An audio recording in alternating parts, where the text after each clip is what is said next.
Saksak mo. Para pakita ko lang sa'yo. Maganda na ano eh. Maganda yung buga na eh. Makakita mo. Baka boss, nahukay na. Kulang lang talaga din ang ubusan. Kulang kalahati. Pero yung mapagsaksak mo meron ka agad eh. Nahukay. Oh, di ba? Malakas na po. Kaya nga eh. Ang problema lang natin, mahina talaga yung balong. Tingnan mo, kulang kalahati. Mauubusan yan. Pero yung higop niya, malakas na eh. Oh, diretso na eh. Ito, ano na ito. Bubugin lang ang sonda. Kaya nga, balong. Dagdag balong na lang siguro, no? Kaya nga, oh. Tapos huwag kang bibili ng 2 HP. Ako na nagsasabi sa'yo. Bakit? Pag humina ang kuryente mo, hindi mo kayang gamitin yun. Humihinto? Hindi kayang paigutin ng ano yun. Malakas sa kuryente yun? Malakas sa kuryente, boss yun. Kaya nga, yung setup mo na yan, okay na yan eh. Pag shallow well, boss to. Ito Oo. pa sasabihin ko sa'yo rito. Yung poso mo, pag pwede pa ikabit dyan. Kaya nga eh. Pero yung ganyan okay na eh. Ayun, wala na oh. Pero maganda na buga eh, di ba? Ganda na pa, Ay. wala na. Dito. Balong na lang kuya, balong na lang. Palakasin mo lang yung balong, okay na tayo dyan. Huwag na lang to. Oo. Kaya mga kabukals, nagbabalik si Kuya Edwin. Di ba isang ano eh, isang saksak mo lang, buga na kagad eh. Hindi, tsaka buubos yung... Malakas di ba? Yung ganyang kalakas, kaya pa nating dagdagan yung straw. Eh kaya boss. Kaya pa. Binulubugan pa. Malakas pa eh, no? Sige, sige. Yung boss, napakababaw din ng water level. May isang pyesa lang yung... Eh. Wala pa isang pyesa. Eh baka nga parehas kami yung gagawin mo dyan eh. Ganyan-ganyan eh. Ganun nga boss eh. Ayan mga kabukal. So sondahin ni Kuya Edwin uli. Malakas na buga mga kabukal. So, pag saksak mo, buga kagad ng tubig. So malakas na yung maging setup niya ng motor. Maganda na yan. Nabuo boss yung ano niya. Yung Ha? tubig. Nabuo yung labas. Na ano na. Yung tubig. Kaya nga maganda na eh. Ayan nga, nasira niya yan eh. Sa lakas ng pressure. Ere. Oo, sa lakas ng pressure, umana bumigay yung ano na yan, pihitan. Kaya ano lang talaga. Patente ilagay natin din eh. Ha? Patente para diretso sa nire. Tapos dirostes lang na gano'n. Yung ginagamit sa mga ano, 3/4 na patente. sa gripo. Biliglis yung boss na ganyan. Ito, buo ito. Para hindi nababaguhin. Oo, hindi na siya paputol-putol. Oh, sige. Ganun. Bibili na lang ako ng ganon, yung ano. Patente. Sige, gano'n na lang. Yun lang ang mabibili mo. Para wag mo nang baguhin yan, maganda na yung setup mo na yan eh. Ganyan setup pa rin. Oo. Papalitan ko lang rin. Mahirap yung duktong-duktong na ganyan. Sige. Nilagay. Bibili na lang ako. Sasabihin mo lang, patente 3/4. PVC. Patete 3/4. Yun lang na mapapalitan mo.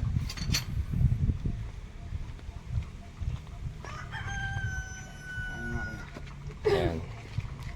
Susondahin ulit nila mga kabukals. Ganda na yung tubig natin. Kulang na lang talaga sa balong ito eh.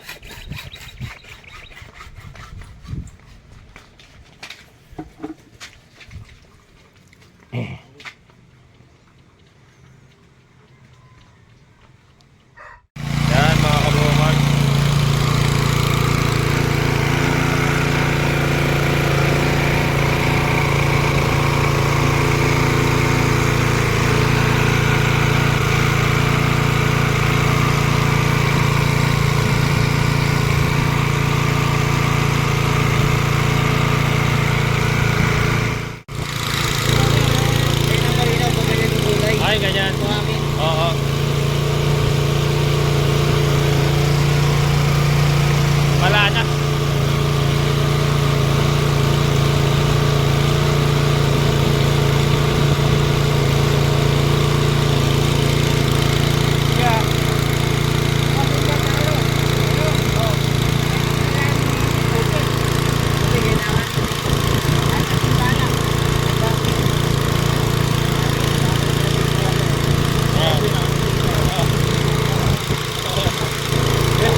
pa isa? O, hanggang dyan na lang.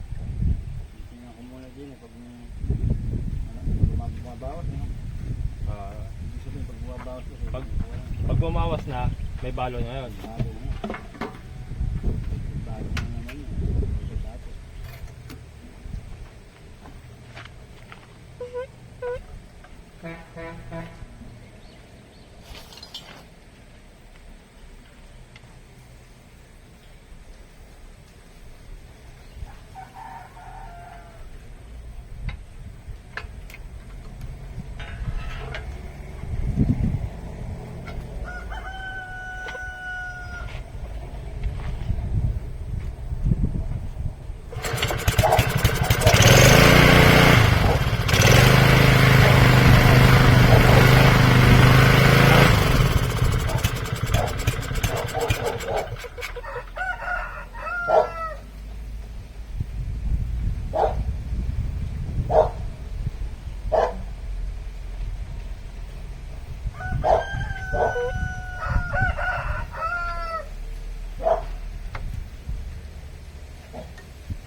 Ano yun kuya, pag bumaba pa tayo, baka mas lalo makasama.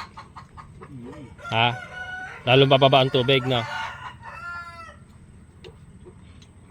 Bibigat na ng bibigat yan. Magkadagdag na tayo din. Ito. Ng casing. Bunutin na naman yun. Yung casing.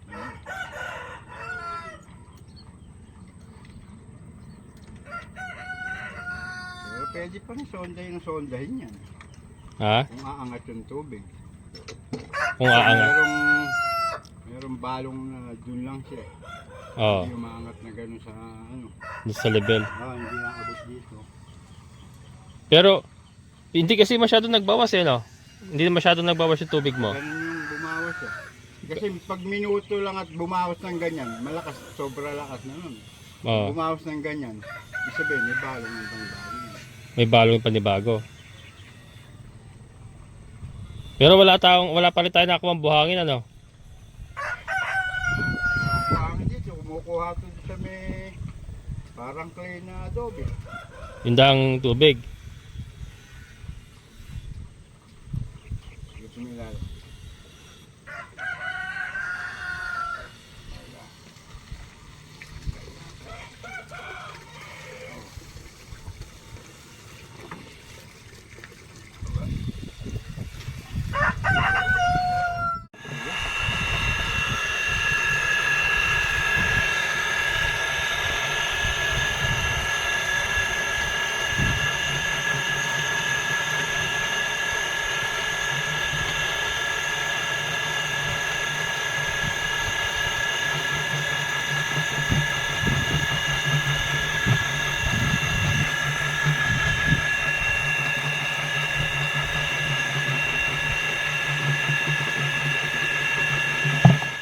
Wala ba mga singaw?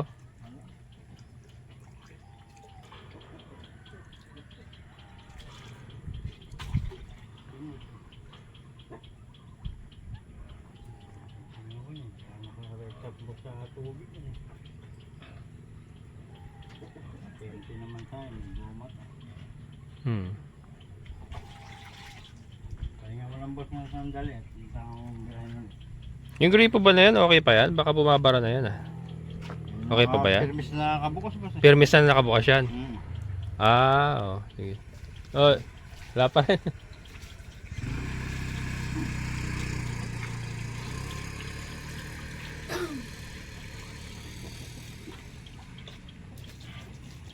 Eh dyan, walang, hindi. Okay lang ka sumingaw dyan? Yung sa Ang problema boss dito yan eh, pag sa ibabaw na pag sa ibabaw na ganyan, walang problema. Masama lang dito yung magkakasingo yan. Ah, dyan lang. Pag dito papalabas na, wala na. Okay na yan. Diretso na. Sagutin natin si ano. Gagana yan kuya ah. Sigurado boss, nalaman tayong binago na dyan. Sige. Oh, paano yun? Hindi, ano, baka may mensahe kay Ate Nina pa, kuya. Paliwanag mo ang side mo. Ano bang plano, anong gagawin natin? Hintayin natin na, hintayin namin na makapondo ka. Oo. Para makabili ka ng sonda. Bibili ko na ng sonda para mailalim na natin ang gusto. Kulang na sonda. Kulang ka na. Sonda, may tubig siya, kaya lang talaga naagad. Oo. Kaya nga kaya tinipin na yun, naka-estro yung dalawa, nakapuno ako ng isang ganun eh. Oo. Kaya lang eh. So ang problema natin ngayon, kulang ka na sa pansonda. Kinulang ka na. Meron namang sonda boss eh, kaya lang yung budget na parit-parit at saka pampasweldo dun sa Ah. Siyempre, May tubo ka talaga doon sa inyo. meron boss eh, kasi siyempre ang inaano ko lang, siyempre may mga asawa, may mga anak eh. Oo. Hindi, ba't di mo pa nadala kanina? Yung pansonda mo rin sa bahay. Isa lang nadala mo. Sobrang habas at napaka-traffic nga boss, kaya binili ko lang din yan. Ah, hindi nagaling sa inyo yan. Hindi boss, Binili. binili ko lang yan. Ah, binili mo na lang. Ang hirap lang ako ng pagbili doon sa tsahin ko. Ah. Kasi to, ang ano ko nga, suspecha ko dito talaga, lalim talaga. Kasi marami Boss, din. kailangan maabot natin Kaya nga yung tinamaan ko sa kanila eh, Yun, buhangin eh. yun nga rin sinasabi ng mga nakakausap ko Lumabas rito. lang yung buhangin yan boss. Kaya nga, Sigurado aangat ang tubig yan. yun nga ang sinasabi rin nila talaga. Kaya yung kanina, sabi ko sa'yo, kaya tinatanong kita kung may balong na kayo na eh. Kasi duda ako, wala pa talaga yun eh. Mahina, meron man mahina. Mahina siya. Mahina, oo. Hindi siya ganong kalakas na pag Kasi- pumitik yung makina. Oo. Yung kaya niyang ponduhan yung makina. Kasi wala akong nakitang buhangin eh. Wala. Napakahaba din yung ibinaon. Kulang 10 feet din yung binaon na yun. Oo. So, pero ito kuya, pag sinaksak ko ito mamaya, sigurado ka gagana to ha. Sigurado boss, gagana yan. At dahil wala naman tayong binago na dyan eh. Subukan mo kaya uli. Baka mapalabas mo na ngayon. Kasi kanina lumabas na eh.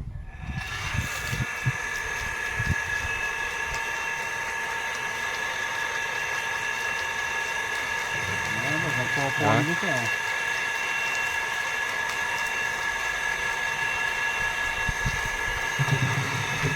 Nagpoponto kaya yan? O Nagpopondo.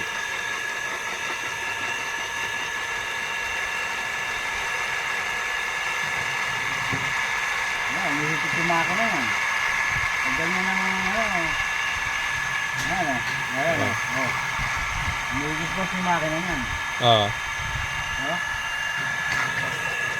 Ayan ang popondo nga siya. Pag marami nang nakapondo siya, didiretso ng hikit. Ganun din yan. Kamukha nung kanina. inabutan ko diyang yung pinakita mo yung tulo. Ah. Ay, ganun din. Pero yung binawas mong straw, 10 feet lang din uli yung binawas mo ngayon. 10 feet na, may kaputol pang ganun. So nasa 40 feet ang straw ko ngayon. Yan yung kaninang nakaisang balde tayo megit eh no? Ganon kahaba lang din yun. Ang balding maigit, saka isang sa drum nila. Ganyan lang din kahaba yun. Sigurado ko walang singaw ha. Wala boss kahit mga boss magkasango dito yan, dito, walang problema na yan. Basta ito ang wala. Itong diretso na ito, papunta sa ilalim. Kasi yun ang pinaka ano niyan pinakabuhay niyan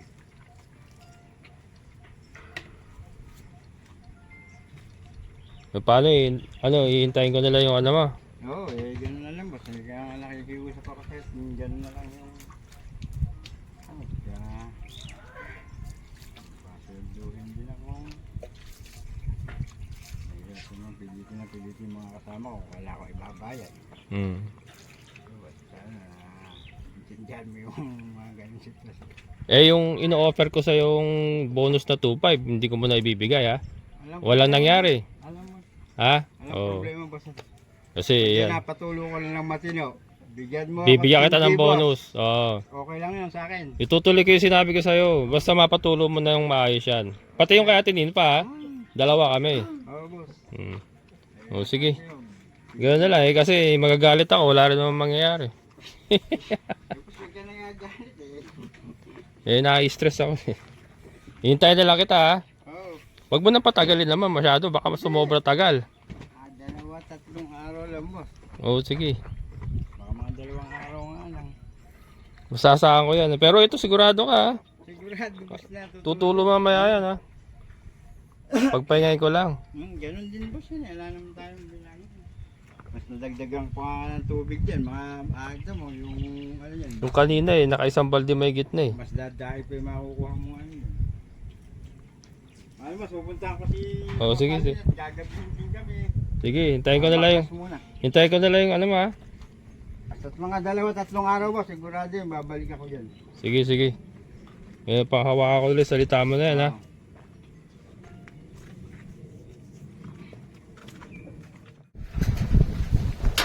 Poso Serie! Ayan mga kabokal, so pagpatuloy natin ang Poso Serie. Noon nga pong nakalipas na 2 araw, Kuya Serex, ay nagtungo si Kuya Edwin dito sa ating area. Aking nga pong hiniling sa kanya na sondahin laliman at ihanap ako ng malakas na balong. At siya po'y bibigyan ko ng bonus na 2,500.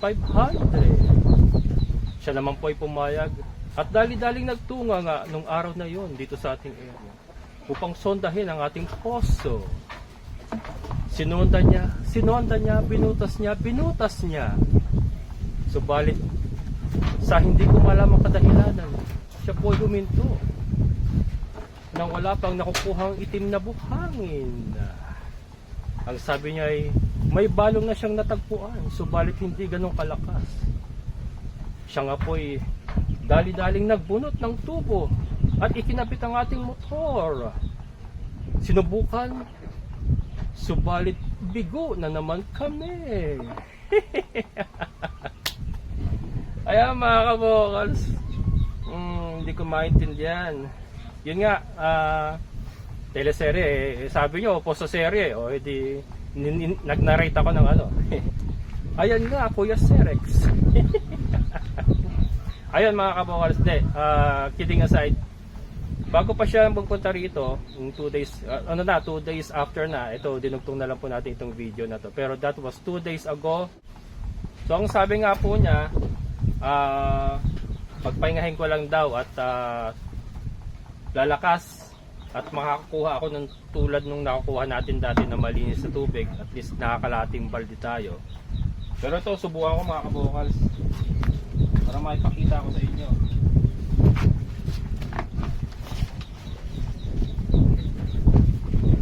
Ayan, may isang pusisera.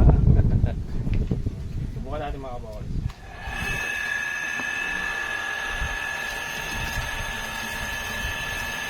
Ayan. Na mga kabokals na makita nyo.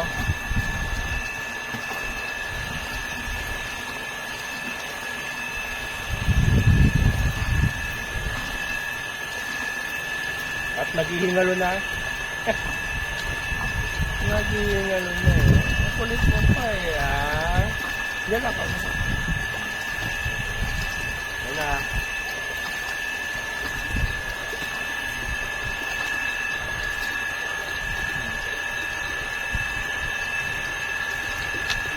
Wala na, hirap na mga kabukal. Hirap na.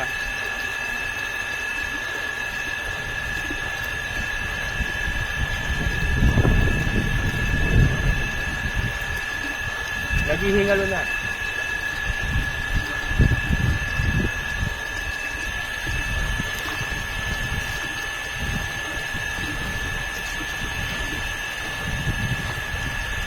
May tubig mga kabukal. Lalim lang talaga. Saka yung puting buhangin niya kasi wala pa. Yun yung hinahanap kong nakaraan. Diba nung nagsusonda siya. Wala akong nakita puting. Itim na buhangin pala. Itim na buhangin. Wala pa ako nakita ng ganun. So it means talagang kailangan laliman namin mga kabukal. Wala na. Hirap na yung motor.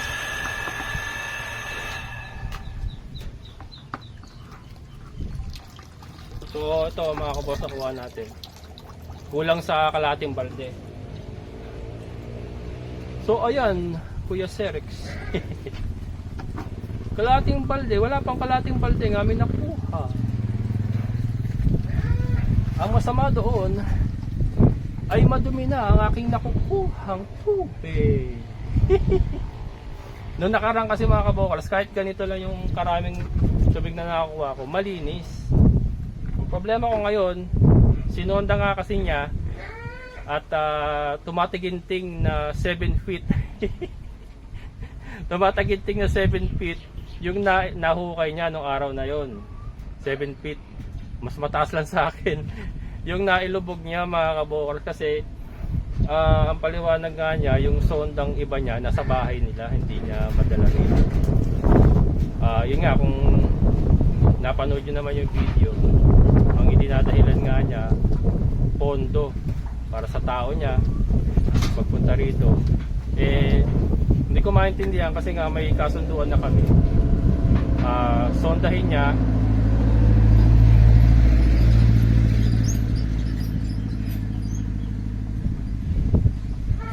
niya bigyan niya ako ng magandang balong, bibigyan ko siya ng extra 2,500 para pantustos na sana dun sa bayad niya sa tao niya saka sa pagpunta nila dito. And siguro naman sa 2,500 mga kabukal, sa isang araw na maghapon na trabaho na pagsusonda, may matitira pa sa kanya kahit papano. Willing na nga akong gumastos sa mga tubo, kung kailangan magdagdag ng mga tubo. Ako na ang bibili. Ang hindi ko lang maintindihan talaga. At saka yung motor mga kabukals nga pala, papalitan na natin yan. Hinihintay ko lang talaga yung pagsosonda niya kasi na malalim. Kasi gusto ko pang masubukan muna ito kung kakayanin pa. Kung talagang hindi nakakayanin, ang sabi ko naman sa kanya, bibili na ako ng pang deep well na motor. Yun yung napag-usapan na namin yung the day before siya magpunta rito. Kaya lang ayoko na kasing magalit mga kabukal kasi parang wala naman nangyayari yung galit. Wala naman nangyayari yung galit ko. Baliwala lang din, paulit-ulit. Yun nga, napakahirap kasi ng sitwasyon na fully paid na siya. Yun nga, binabalikan naman niya tayo, kaya lang nandoon na ako, binabalikan niya tayo, kaya lang bakit ganon? Ang dami ng balik na nangyari, pero yung solusyon kasi na dapat na matagal nang ginawa, hindi po nagagawa. May mga nagsasabi ilipat po ng area. Kaya lang mga kabukal, yung paglalalim pa nga lang po hindi na magawa. What more yung paglilipat. Saka may tubig mga kabukal, sila Kuya Greg na nagsasabi, mga taga rito, laliman lang talaga, kailangan laliman lang kasi nasa taas tayo. And then magdi-deep well na makina naman tayo, gagamit na tayo ng deep well na makina. So kahit malalim pa yan, okay lang kasi kaya naman magbibili na nga ako ng deep well na makina para ma-resolve na yung problema. Kaya lang sa kadahilan ng hindi ko malaman, siya lang ang tanging nakakaalam. Tinatawanan ko na lang mga kabokals. Alam ko na uuyam na yung iba, pero yung iba nag-aabang pa. Hindi ko malaman kung ba't inaabangan niya yung poso sir. Pero ayun, hindi na nakakatuwa, pero ayoko na magalit. Hinihintay ko yung message niya kasi sabi nga niya, ang pangako niya sa akin, babalik siya. At magdidilensya lang daw siya ng pondo. Na talagang hindi ko maintindihan kasi nga may 2.5 na nga siya na naka-standby sa akin. Ano pa ba yung pondong kailangan? Diba? So, yun. Hintayin ko muna siya. Ang problema kasi mga kabukas, pag kumuha tayo ng ibang magpupuso, magdodoble. Hindi na mapapayag yun ng bayaran lang natin ng 2,500. Aayusin niya to. Hindi po pwede yun. Magpapanibagong bayad tayo yan syempre. Hindi man siguro ganong kalaki, pero malaki pa rin ang magagastos natin pagka tayo kukuha po ng ibang magpupuso para ayusin po yung problema ito. So, yun nga. Sana pagbalik ni Kuya Edwin, kung nanonood ka, kaya na natin to. Laliman natin, ikuha mo ko ng itim na buhangin. At yun, ibibigay ko naman yung 2,500 na pinangako ko sa iyo na dagdag. Basta mabigyan mo lang ako ng magandang balong. Ako nang bahala sa motor. Huwag mo na problemahan yung motor, PPC, kung ano pa makailangan. Basta ang hinihiling ko lang sana, sondahin, laliman, ikuha niya ako ng magandang balong. Ayan, so yun mga kabokals. So hanggang dito na lang muna ang ating Poso serye. Ayan, hindi. Second day ngayon. Sabi niya hanggang 3 araw daw. So bigyan natin siya hanggang bukas. And then pagka hindi pa siya nag-message sa akin, ako na ang magme-message sa kanya. Ayan, so Kuya Edwin, sana kung nanonood ka, ayusin na natin to, sir. Ayusin na natin to, kuya, para matapos na tayo. Sonda lang kasi yun lang naman talaga ang problema dito eh. Huwag na nating paligoy-ligoyin pa. Sonda lang talaga, laliman mo. Ikuha mo ako ng magandang balong. Ako na bahala sa deep well na motor. Yan, basta sana sondahin mo lang ng maayos. Ayan, so maraming salamat. So muli, ito ang inyong Poso serye. Maraming salamat sa mga solid kabokas, mga solid viewers, and sa mga nag-aabang sa Poso serye. Huwag kayong mag-alala. Matatapos ito, magkakaroon din ng ending itong ating Poso serye. Ayan, shoutout din po sa ating kaibigan Sir Boyet. Sir, thank you so much. So muli, ito yung kabokas farmer na nagsasabing sabay-sabay tayong mangarap, magsikap, at higit sa lahat ay kumilos, siguradong ulad ang ating amazing na buhay. Bye-bye!